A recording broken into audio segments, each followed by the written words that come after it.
सब जल गई, खत्म हुआ। मरा हुआ तीन पुती का हाथी है।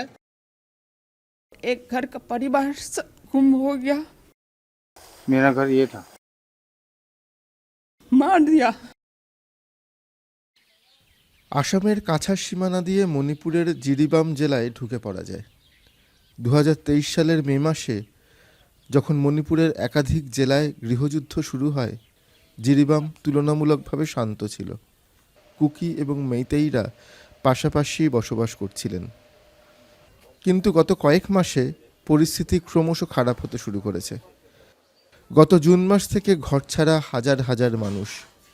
53টি মেইতেই পরিবার আশ্রয় নিয়েছে পাহাড় জঙ্গলে ঘেরা বড় বেকরার পুলিশ ক্যাম্পে। সেখানেই আমাদের সঙ্গে আলাপ এন নব সিংয়ের। মেইতেই জনগোষ্ঠীর এই মানুষটি পেশায় বনকর্মী। বাড়ির পাশের জমিতে সামান্য চাষ করে সংসার চালাতেন। বাড়ি ক্ষেত কিছুই আর অবশিষ্ট নেই। কুকিদের আক্রমণে সব পুড়ে ছারখার হয়ে গেছে।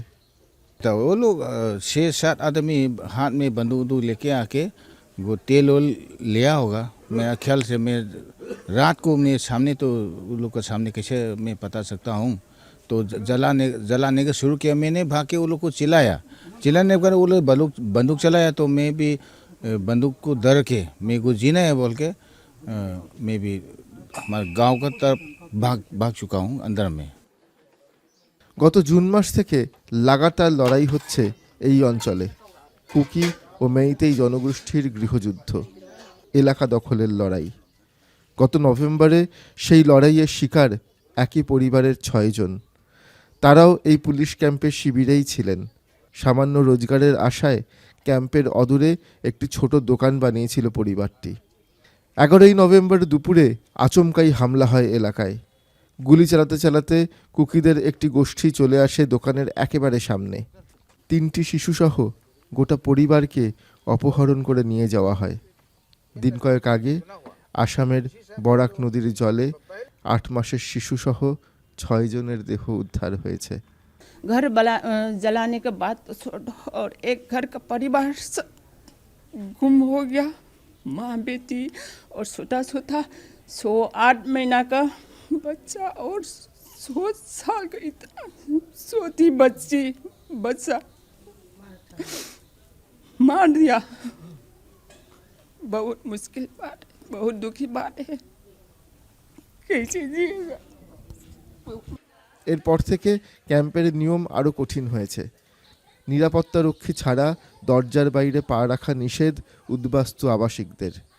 তারা জানেন না ফের কবে কাজে যোগ দিতে পারবেন, ফিরে যেতে পারবেন নিজের বাড়িতে, স্বাভাবিক হবে জীবন।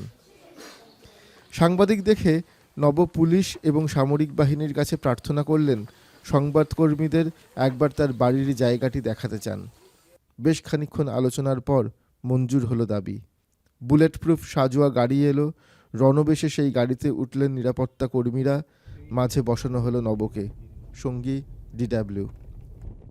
গত অক্টোবর মাসে পুলিশের এই বুলেট প্রুফ গাড়িতেও বুলেট লেগেছিল। আক্রমণ হয়েছিল এই গাড়ির ওপরে।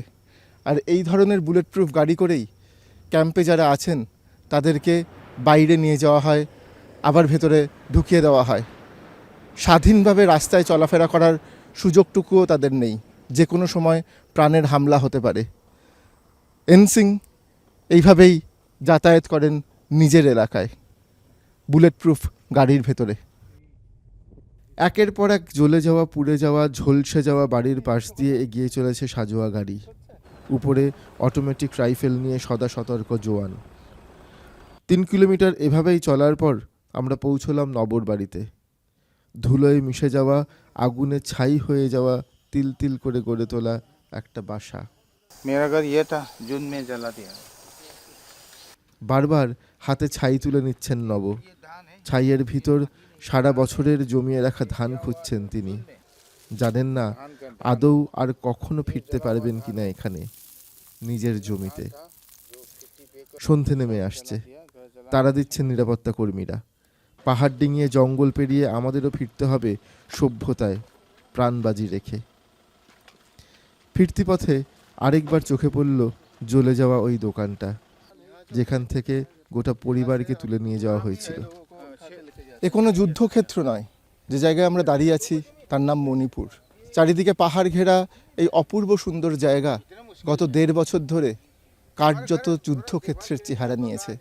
যে রিলিফ ক্যাম্প আপনারা দেখলেন, সেখানে যারা থাকেন, ক্যাম্পের বাইরে যেতে হলে সঙ্গে করে সিআরপিএফের সিকিউরিটি নিয়ে যেতে হয়। বন্দুকধারী পুলিশ ঘিরে রাখে সারাক্ষণ। এ এক অদ্ভুত দৃশ্য, এ এক ভয়ঙ্কর দৃশ্য। 1.5 বছর আগে যেই মণিপুরের ছবি আপনাদেরকে দেখিয়েছিলাম, আজকের মণিপুর তার থেকে এতটুকু বদলায়নি। মাঝখানে বয়ে গেছে অনেকটা সময়, মাঝখানে মারা গেছেন আরও বহু মানুষ। কবে শেষ হবে এই সহিংসতার? ক্যামেরায় রাউফের সঙ্গে আমি সমন্তক এবং বিশ্বকল্যাণ, DW, মণিপুর।